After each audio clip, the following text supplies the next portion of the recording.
Assalamualaikum warahmatullahi wabarakatuh. Perkenalkan, nama saya Brian Arel Firmansyah dari program studi manajemen Fakultas Ekonomi Bisnis. NIM saya 2010 411185. Di sini saya akan menjelaskan beberapa pengertian dari materi pengantar ilmu manajemen dan bisnis, yaitu dosennya Bapak Ahmad Izzuddin. Baik, yang pertama saya akan menjelaskan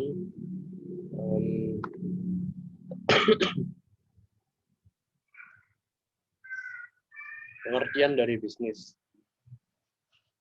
Menurut ilmu ekonomi, bisnis yaitu suatu organisasi atau suatu kegiatan yang menjual belikan barang dan jasa kepada konsumen atau bisnis lainnya untuk mendapatkan laba. Sedangkan secara historis, kata bisnis dari bahasa Inggris, business yaitu dari kata basi, yang berarti sibuk. Dalam artian, sibuk yang mengerjakan aktivitas dan pekerjaan yang mendatangkan keuntungan. Berikut jenis-jenis bisnis dan contohnya. Yaitu pertama, bisnis pertanian, yaitu suatu usaha di bidang pertanian atau juga agrobisnis. Contohnya, penjualan tanaman organik, pembuatan pupuk, dan penjualan bibit tanaman. Yang kedua, bisnis produksi bahan mentah. Merupakan salah satu bidang usaha yang bergerak pada sektor pertambangan, kehutanan, serta lain-lain yang nantinya dikelola kembali. Contohnya, usaha mebel, usaha sawit, dan usaha karet. Yang ketiga, bisnis manufaktur, yaitu suatu usaha di bidang pengolahan bahan baku atau juga bahan mentah itu menjadi bahan yang menjadi. Contohnya seperti tekstil dan garment, otomotif, maupun makanan dan minuman. Yang keempat, bisnis konstruksi merupakan usaha di bidang pembangunan konstruksi atau juga infrastruktur. Contohnya, jalan raya, gedung bertingkat, bandara udara, dan lain-lain. Yang kelima, bisnis transformasi merupakan usaha di bidang transportasi. Contohnya, travel, rental mobil, antar jemput sekolah, ataupun karyawan. Yang keenam, bisnis komunikasi, yaitu suatu usaha di bidang komunikasi yang membantu masyarakat dalam hal komunikasi dan informasi. Contohnya, penulis, penyiar radio, dan pertelevisian. Yang ketujuh, bisnis perdagangan, merupakan usaha di bidang niaga. Contohnya, usaha berjualan makanan, bisnis niaga di bidang fashion, berdagang gadget dan elektronika. Yang kedelapan, bisnis finansial, asuransi, dan real estate, merupakan suatu usaha pada bidang keuangan yang membantu masyarakat. Contohnya, kredit permodalan, terus perencanaan serta kredit kepemilikan properti, asuransi. Yang kesembilan, bisnis jasa, merupakan suatu usaha kegiatan yang aktivitasnya itu menciptakan serta menjual produk tanpa berwujud. Contohnya, usaha jasa les privat, usaha jasa pengetikan, dan usaha jasa penulisan artikel.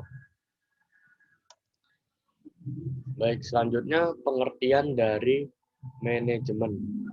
Secara umum, manajemen adalah suatu proses di mana seseorang dapat mengatur dan melaksanakan segala sesuatu yang dikerjakan oleh individu ataupun kelompok. Gunanya untuk mencapai tujuan atau target dari individu ataupun kelompok tersebut secara efektif, efisien, dengan usaha perencanaan dan koordinasi. Fungsi dan contoh manajemen. Yang pertama, Perencanaan atau planning adalah penetapan tujuan organisasi dan menyusun strategi untuk mencapai bagian perencanaan mencakup pernyataan dasar dari 5W dan 1H dari organisasi. Contohnya, menetapkan apa yang kehendak diciptakan berupa tujuan atau target. 2. Menyusun target dan standar kesuksesan. 3. Menentukan sumber daya yang dibutuhkan. B. Perorganisasian atau organizing adalah cara mengatur sumber daya yang ada dalam menjalankan rencana dan mencapai tujuan. Contohnya, 1. Melakukan pembagian tugas untuk sumber daya manusia dalam bekerja dan menciptakan spesialisasi. B. Alokasi sumber daya alam dan menetapkan garis kewenangan dan struktur perusahaan. Dalam kurung, manajemen atas kepada manajemen tingkat bawah untuk bertanggung jawab sesuai posisinya. Yang ketiga, melakukan rekrut, seleksi, pelatihan, dan pengembangan sumber daya manusia atau tenaga kerja. C. Pelaksanaan atau acquiting adalah usaha kepemimpinan yang bertujuan menggerakkan tenaga kerja lebih efektif dan efisien. Contohnya, 1. Membimbing dan memberi inovasi kepada pekerja. 2. Memberi tugas yang disertai penjelasan. 3. Memberikan edukasi terkait peraturan organisasi. 4. Menjamin pemenuhan kebutuhan secara fisiologis, keselamatan, sosiologi, sosial, dan prestis, meningkatkan kemampuan bekerja karyawan. D. Pengawasan atau controlling. Pengawasan adalah meneliti apakah segala sesuatu telah tercapai sesuai dengan standar tujuan dan melakukan perbaikan pada aspek yang dibutuhkan. Contohnya, 1. Meneliti kinerja dan memastikan segala sesuatu pada rencana. 2. Melakukan perbaikan pada aspek yang dibutuhkan. 3. Menetapkan cara agar dapat mengetahui letak kesalahan. 4. Menetapkan jadwal pengawasan. 5. Memberikan perintah terhadap suatu pekerjaan. 6. Tindak lanjut mengenai pelanggaran dan mencegah terjadinya kesalahan yang sama.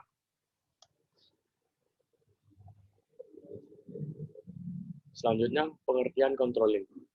Controlling atau pengawasan merupakan proses pengamatan terhadap pelaksanaan seluruh kegiatan organisasi untuk menjamin agar pekerjaan berjalan sesuai dengan rencana yang telah ditentukan oleh manajer perusahaan.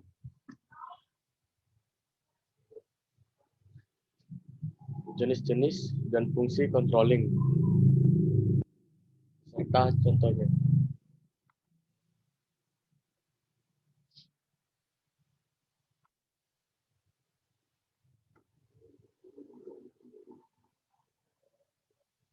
Pengawasan intern dan ekstern.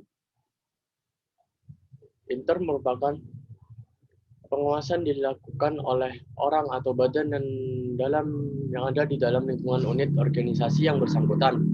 Ekstern merupakan pemeriksaan yang dilakukan oleh unit pengawasan yang berada di luar unit organisasi yang diawasi. 2. Pengawasan preventif dan represif. Preventif yaitu pengawasan yang dilakukan terhadap suatu kegiatan sebelum kegiatan itu dilaksanakan.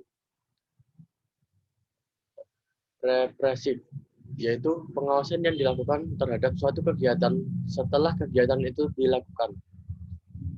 Yang ketiga, pengawasan aktif dan pasif. Aktif yaitu pengawasan yang dilaksanakan di tempat kegiatan yang bersangkutan.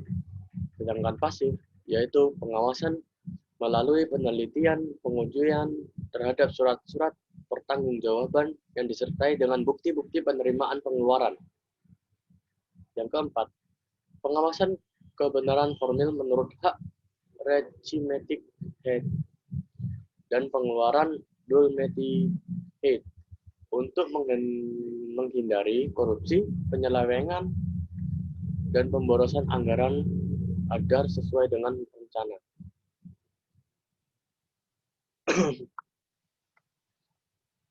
fungsi controlling, yaitu sebagai penilai apakah pengendalian manajemen sudah cukup memadai dan dilakukan secara efektif. Yang kedua, sebagai peneliti, apakah kegiatan telah dilaksanakan secara efektif, ya ini mencapai tujuan yang sudah ditetapkan sebelumnya. Yang ketiga, sebagai peneliti, apakah kegiatan telah dilaksanakan secara efisien.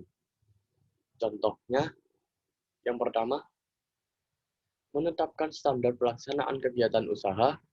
Yang kedua, menentukan pengukuran pelaksanaan kegiatan usaha tersebut. Yang ketiga, menganalisa penyimpangan yang terjadi. Yang keempat, mengambil tindakan jika diperlukan untuk memperbaiki penyimpangan. Sekian dari saya, kurang lebihnya mohon maaf. Wabillahi taufiq wal hidayah. Wassalamualaikum warahmatullahi wabarakatuh.